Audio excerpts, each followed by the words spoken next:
students, let's come to Geography Chapter 6, Manufacturing Industries. Production of goods in large quantities after processing from raw materials to more valuable products is called manufacturing.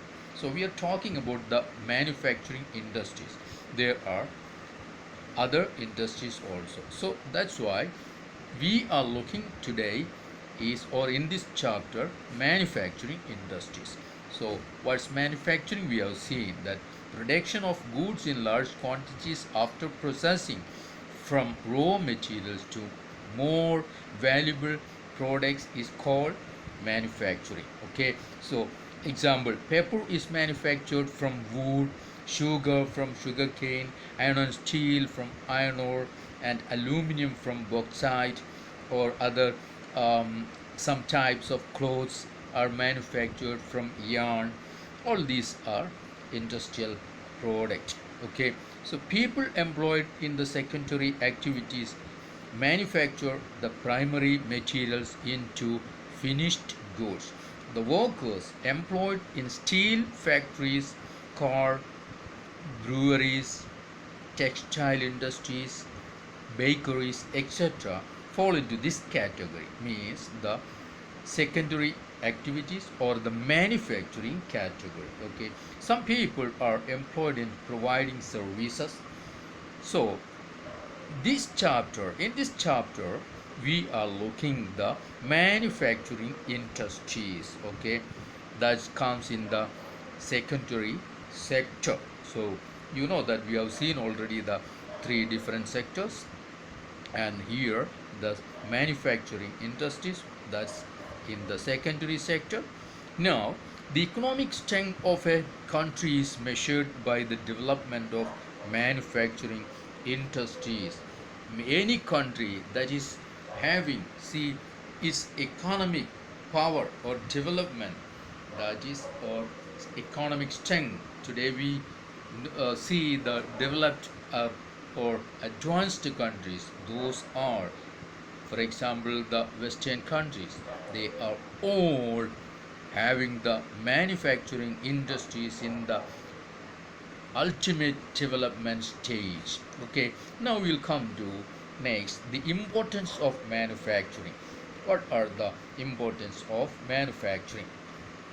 See, manufacturing sector is considered the backbone of development in general and economic development in particular. Okay, the reasons: manufacturing industries not only help in modernizing agriculture, which forms the backbone of our economy. We know that ours is an agrarian economy, and they also reduce the heavy dependence of people on agricultural income by providing them jobs in secondary and tertiary sectors. So manufacturing industries provide job opportunities in secondary and tertiary sectors. Even today, our most of the people depend on the agricultural sector. Now, second, see, industrial development is a precondition for eradication of unemployment and poverty from our country. Already we have seen that is employment opportunities that this industry provide. Now, this was the main philosophy behind public sector industries and joint sector ventures in India, means providing more job opportunities for employment. It was also aimed at bringing down regional disparities. How bringing down the regional disparities? By establishing industries in tribal and backward areas. So private players won't start a company or an industry, or they won't invest in backward areas. Okay, but the government take initiative to develop that area, or the people provide employment of that area. They, or the government, start in companies or factories, manufacturing units in backward areas as well. Now, export of manufactured goods expands trade and commerce and brings in much needed foreign exchange. So, manufacturing industries give us more opportunity to export manufactured or fine goods that give us foreign money.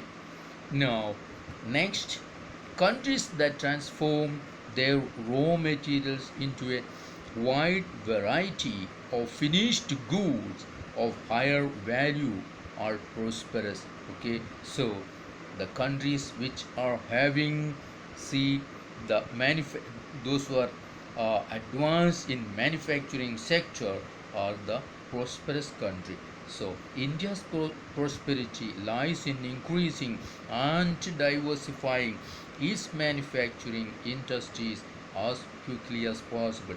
Now India is not an advanced country, so the opportunity is there that we have to give maximum stress on manufacturing industry or manufacturing sector. Now, how industry relates or how industry can support agriculture. Agriculture and industry are not exclusive of each other. Okay, they move hand in hand. How? For example, the agro industries in India have given a major boost to agriculture by raising its productivity. Okay, the productivity of agriculture that's increased because of the support of what the agro based industries. Okay, agro industries, how they depend on the latter for raw materials and sell their products such as irrigation pumps, fertilizers, insecticides, pesticides, plastic and PVC pipes, machines and tools, etc., to the farmers, and thus development and competitiveness of manufacturing industry has not only assisted agriculturists in increasing their production but also made the production process very efficient. Okay, so the industry, agro-based industry, gets raw materials from agriculture sector, and these industries products helped the agriculture sector to expand the agriculture and increase its production and productivity. Okay, so in present day world of globalization, our industry needs to be more efficient and competitive. Okay, so today we hear a lot of what um, Atmanirbhar, all these things. That means the self-sufficiency, and all these are Atmanirbhar or this self-sufficiency alone is not enough. See, our manufactured goods must be at par in quality that it may get market space in international markets. Otherwise, we may produce our own things and it may down in our country itself. It cannot be exported and it cannot grab space in international market. Okay, so let's come to next, contribution of industry to national economy. How this industry contributed to our economy.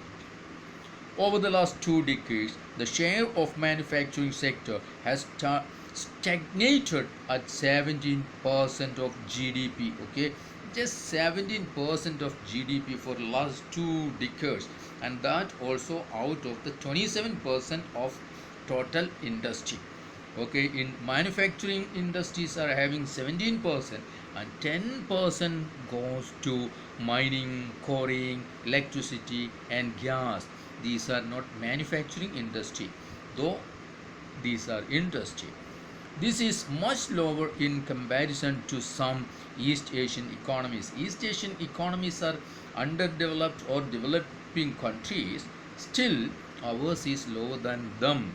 Where see, they are having 25 to 35% of what um, percent of GDP share in the industrial or the manufacturing industries. Okay, the trend of growth rate in manufacturing over the last decade has been around 7% per annum.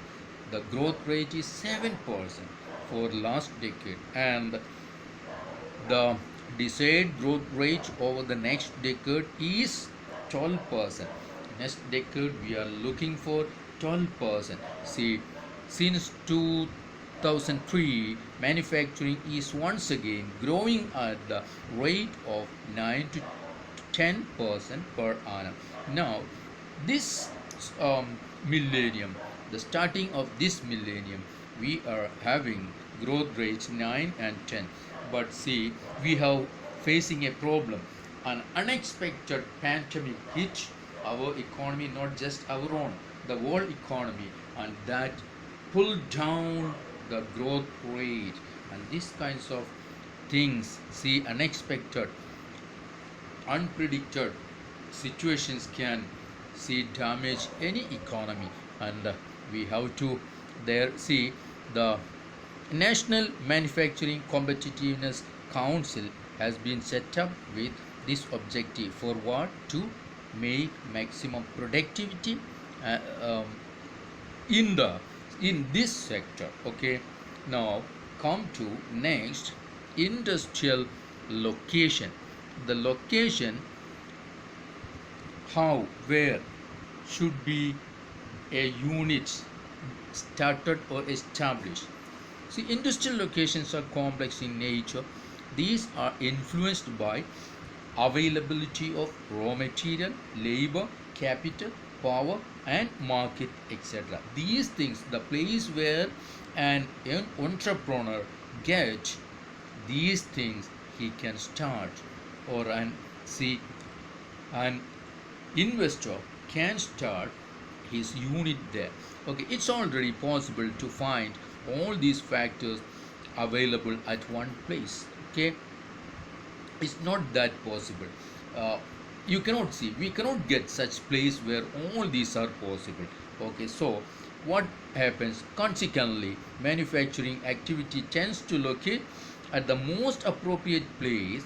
That means where all the factors of industrial location are either available or can be arranged at lower cost. So the important point is the cost, where all these things can be available, the lowest cost, that is the ideal place to start, or the ideal location of industry starting a unit. Okay, sometimes industries are located in or near the cities. Okay, thus industrialization and urbanization go hand in hand. If its industry is not in the city, still the place where an industry is started, established, that place become uh, that get urbanized. Okay, so industrialization and urbanization always go hand in hand. Okay, and in cities other services are available like banking, insurance, transport, labor, consultants, and financial advice, etc. All these are available in the cities. That's why uh, mostly the entrepreneurs look for the town cities or near cities. Okay, many industries tend to come together to make use of the advantages offered by the urban centers. It is known as agglomeration economies. Okay, that means a group of industries or industrialists coming together, and is called what, agglomeration economies. Gradually a large industrial agglomeration takes place.